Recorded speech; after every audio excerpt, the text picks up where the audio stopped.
شروع اللہ کے نام سے جو بڑا مہربان نہایت رحم والا ہے۔ لوگوں اپنے پروردگار سے ڈرو جس نے تم کو ایک شخص سے پیدا کیا، یعنی اول اس سے اس کا جوڑا بنایا،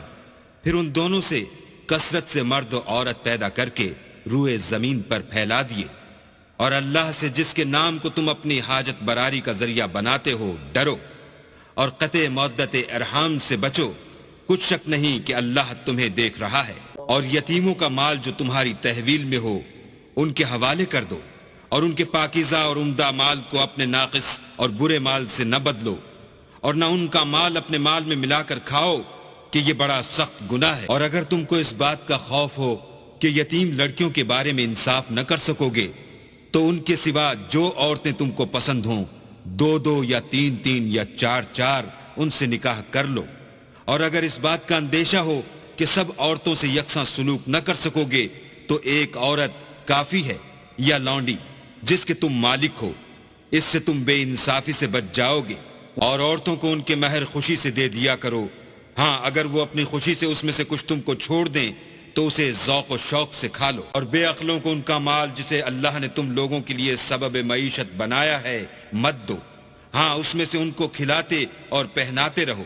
اور ان سے معقول باتیں کہتے رہو۔ اور یتیموں کو بالغ ہونے تک کام کاج میں مصروف رکھو، پھر بالغ ہونے پر اگر ان میں عقل کی پختگی دیکھو تو ان کا مال ان کے حوالے کر دو، اور اس خوف سے کہ وہ بڑے ہو جائیں گے، یعنی بڑے ہو کر تم سے اپنا مال واپس لے لیں گے، اس کو فضول خرچی اور جلدی میں نہ اڑا دینا۔ جو شخص آسودہ حال ہو اس کو ایسے مال سے قطعی طور پر پرہیز رکھنا چاہیے، اور جو بے مقدور ہو وہ مناسب طور پر یعنی بقدر خدمت کچھ لے لے۔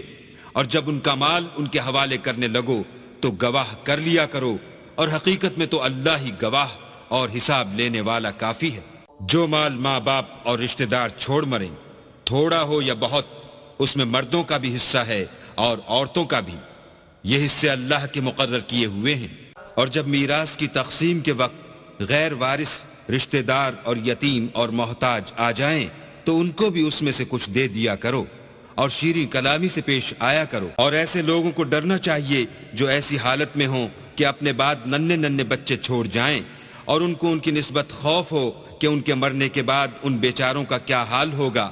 پس چاہیے کہ یہ لوگ اللہ سے ڈریں اور معقول بات کہیں۔ جو لوگ یتیموں کا مال ناجائز طور پر کھاتے ہیں وہ اپنے پیٹ میں آگ بھرتے ہیں اور دوزخ میں ڈالے جائیں گے۔ اللہ تمہاری اولاد کے بارے میں تم کو ارشاد فرماتا ہے کہ ایک لڑکے کا حصہ 2 لڑکیوں کے حصے کے برابر ہے،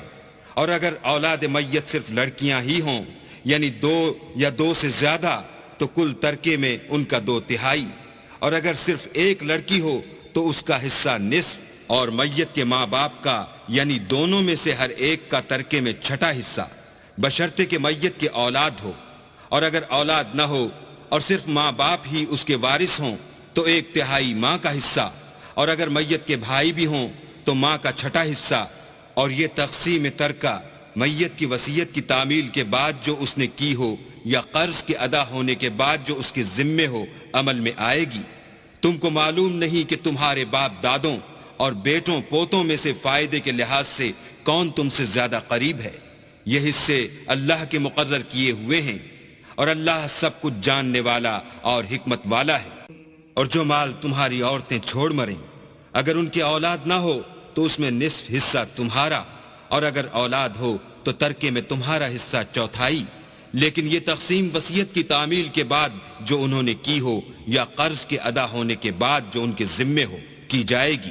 اور جو مال تم مرد چھوڑ مرو، اگر تمہارے اولاد نہ ہو تو تمہاری عورتوں کا اس میں 4واں حصہ، اور اگر اولاد ہو تو ان کا 8واں حصہ۔ یہ حصے تمہاری وصیت کی تعمیل کے بعد جو تم نے کی ہو اور ادائے قرض کے بعد تقسیم کیے جائیں گے۔